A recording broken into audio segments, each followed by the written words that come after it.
আমরা কষ্ট করে পালছি আমার বাবারে, ছোটবেলার থেকে বাবারে পালছি। আমি লাস্টে চাই বাবা, আর কিছুই চাই না। আমি 4 ঘন্টা ডিউটি আছে, করবার যামু, দোয়া করো আমার পুলারে। লাস্ট কথা কবে বলছিলেন? শনিবার দিন 4টার পরে ফোন দিছে আমার ছেলে, কয় মা আমার দোয়া করো, 1.5 ঘন্টা ডিউটি করবার যাবো। তারপরে পরে কইছে কারা জানি ফোনটা নিয়ে গেল গা, বেশিক্ষণ কথা কহালাম না। তারপরে আগের দিন কইছে মা আরাফাত আমারে ফোন দিয়ে হুমকি দেয়, আব্বারে ঢাকা যাবার না করো, আব্বারে মারবো। আরাফাত সম্পন্ন দেয়, আরাফাতের লোকের আমার পোলারে বেচছে। আমার পোলা সব সময় কইছে মা আরাফাতের নামে মামলা করো, আব্বা আরাফাতের নামে মামলা করো, আব্বা তুমি ইয়ে যাও ঢাকা, ওনার নামে প্রবাসী কল্যাণে যাও করছি। আরাফাত হয় যে ঢাকা এজেন্সির মালিক, যার মাধ্যমে বিদেশ নিয়ে গেছে। আমার পোলা মেন পাওয়ার করে গেছে। আমার পোলারে হুমকি দিছে, কয় কি তোর পামু, তোর বাপের নামে মামলা করবো, তোর বাপে আইরে হেবা করমু, তুই বিরোধ দেশ। কি চাই? আমার ছেলে লাশ চাই, মহামান্য সরকারের কাছে কত। আমার ছেলে গত 29 জানুয়ারি তারিখে আমি বিদেশে রাশিয়া যাওয়ার জন্য বিমানে উঠাই দিয়ে আসি।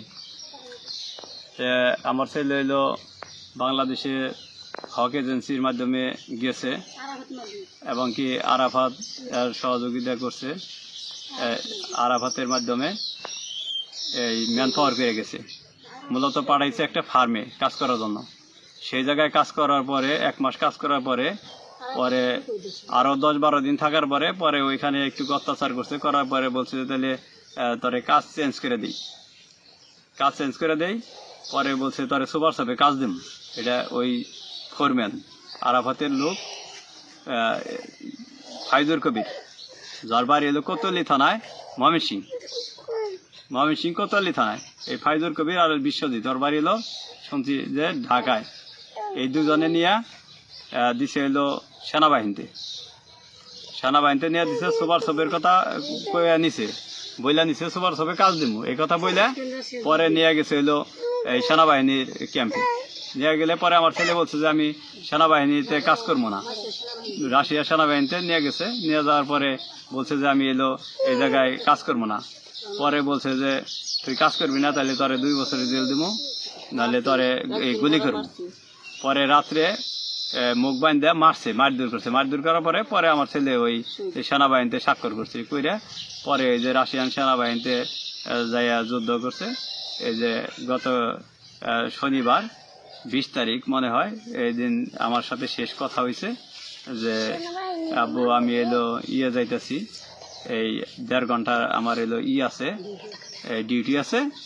তারপরে আমি রবিবার আর ফোন দেয় নাই। সোমবারে আমি শুনতে পারলাম যে আমার ছেলে নাকি ওইখানে ড্রোন হামলায় মারা গেছে। কে বললো? এটা বললো ওর সাথে যারা কাজ করে, ওর সাথে যারা আছিল, ওই যে জয়, ওর নাম হলো জয়। ওর বাড়ি শুনছি আমি যে বাংলাদেশ এই গোপালগঞ্জ জেলায়।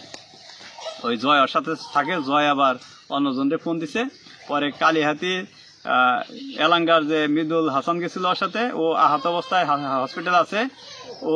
ও বিভিন্ন জায়গায় খোঁজখবর নিয়ে পরে নিশ্চিত ভাবে বলছে যে মৃদুল খান মারা গেছে। তো আপনি এখন যে শোনার পর আপনি কি চাইতেছেন সরকারের কাছে?